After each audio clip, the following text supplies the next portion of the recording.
Научный мир эволюционирует. Многие ученые уже изменили свои скептические подходы и допускают существование сознания или души отдельно от мозга.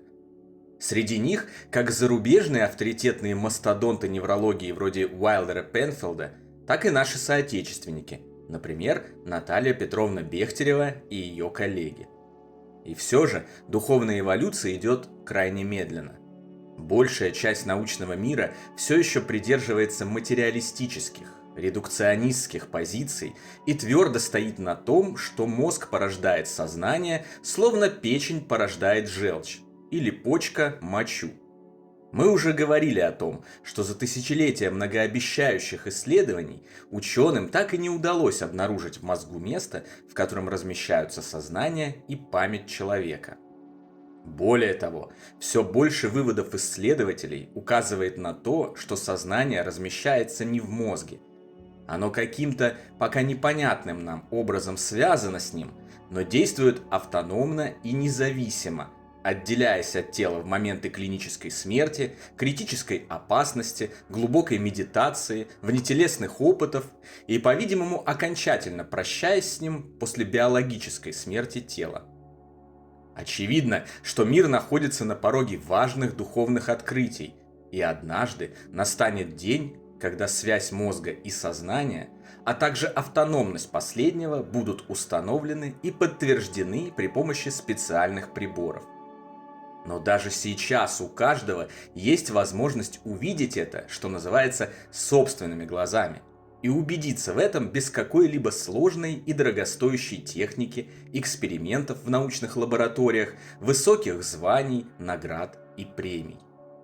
Как и ранее, для того, чтобы убедиться в существовании души, я предлагаю вам задействовать ваше главное оружие и богатство, которыми вас наделил Господь, вашу мысль и ее инструмент – логику.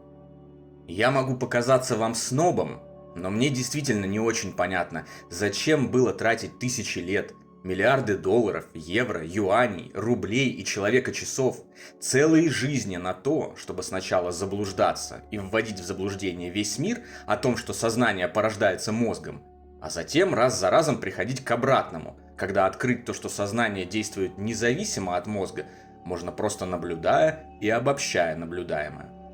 А затем остается только немного над этим подумать, прийти к выводам, и вот чудесное открытие сделано. Например, мне было достаточно заболеть неведомым неврологическим заболеванием, чтобы узнать, что при сломанном мозге я сохраняю где-то внутри себя ясность и трезвость мысли, прекрасно знаю, что хочу выразить и сказать, но не имею возможности корректно говорить, шевелить пальцами, руками и ногами. Память, эмоции, слова есть, но мое средство их выражения, речь, утрачено, а пальцы промахиваются мимо целей, несмотря на любое мое желание попасть в них. А значит, уже очевидно, что мозг – это не я, а некое устройство, которое передает сигналы от чего-то другого, по-видимому, от оператора, меня настоящего, в целях управления телом. Это другое мыслит, запоминает, испытывает эмоции, а значит определенно существует, но находится где-то вне тела. Но сейчас я предлагаю вам задуматься о парадоксе, лично для меня гораздо более показательном и доказательном в плане ответа на вопрос существования души и существования ее отдельно от мозга и любого другого органа в физическом теле. Посмотрите на свое тело, на руки, ноги, пальцы, глаза. Посмотрите рентгеновским взглядом внутрь, на органы, на сердце, почки, печень, селезенку, желчный пузырь, желудок, поджелудочную железу, кишечник. Узрите при помощи воображения артерии и сосуды, текущие в них кровь, лимфоузлы и проходящую через них лимфатическую жидкость. Наблюдайте кости, суставы и сухожилия. И, наконец, перед вами во всей его красе и во всем его великолепии мозг. Вот он, перед вами, серый сгусток материи весом 1,2-1,5 кг, размещенный в темноте тесной черепной коробки. А теперь посмотрите на тело кого-то рядом с вами. Проделайте ту же процедуру, что вы только что делали, только с телом другого человека. Что вы увидели? Что фактически вы абсолютно одинаковые. Да, абсолютно у всех людей все органы работают одинаково. Сердце одинаково прокачивает кровь, легкие одинаково вдыхают и выдыхают воздух, лимфа одинаково течет по протокам, кости одинаково двигаются при помощи одинаково работающих суставов и так далее. Все органы человеческого тела у каждого из нас работают одинаково. За исключением, разумеется, различий по полу, но и в этом случае органы работают одинаково у всех мужчин или у всех женщин. Ни один из этих органов не может сегодня работать одним образом, а завтра по-другому, так, как ему захочется. Сердце не может одну смену качать кровь, а потом решить отправиться проталкивать пищу через пищевод, а пищевод заставит делать свою работу. Нет, оно качает кровь и делает это одним и тем же способом на протяжении всей жизни человеческого тела. У него нет возможности решать, у него нет сознания и свободы воли. В теле человека работают десятки разных органов, в любой момент времени идут сотни различных процессов. И все они работают одним и тем же, детерминированным образом у всех жителей Земли. Совсем другое дело с личностью. Все люди разные. Не существует двух одинаковых людей, как не существует двух одинаковых снежинок. Все мы уникальны. У всех свои мысли, свой уровень развития, свои желания, эмоции, мировоззрение, понятия о добре и зле. Кто-то актер, кто-то композитор, кто-то электрик, кто-то геолог и так далее. Для кого-то деньги – настоящее богатство, а для кого-то – любовь. Каждая личность – это целая уникальная вселенная со своим набором качеств, характеристик и понятий. И самое важное – каждый из нас свободен решать, что ему делать и как поступать в любой момент времени его жизни в зависимости или независимости от обстоятельств. Мы наделены возможностью делать выбор каждое мгновение своего существования. Сегодня мы можем работать таксистами, завтра учителями, послезавтра отправиться в экспедицию в джунгли, а через год снова вернуться в такси, несмотря ни на какие протесты друзей. И вот при том, что все органы физического тела работают одинаково, ученые утверждают, что такой же материальный орган, как и другие, мозг, у каждого человека работает по-разному, определяя нашу уникальную личность и ее выбор. Как так? Одинаковое с виду сердце у всех работает одинаково, у всех одинаково выделяется пот через одинаковые поры и одинаково переваривается пища одинаковым желудком. А одинаковый у всех мозг работает у каждого по-разному? Как такое может быть? Такого быть не может. «Роза пахнет розой, хоть розой назови ее, хоть нет», писал Шекспир в «Ромео и Джульетте». Мозг, как и все остальные органы, выглядит как физическое материальное образование, а значит, таковым и является. С чего бы вдруг наделять его волшебными духовными свойствами, явно выходящими за пределы его возможностей? Только за тем, что иначе у ученых объяснить и доказать их многочисленные теории, выстроенные на давно устаревших принципах, не получается.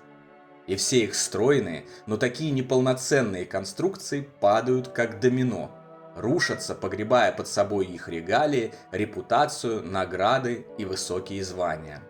Мозг определенно важнейший и сложнейший орган человеческого тела.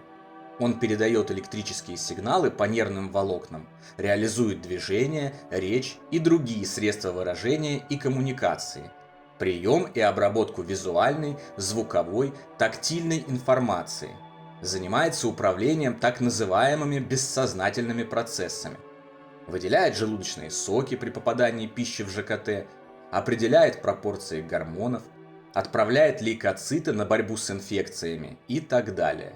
Но он не душа, он не мы.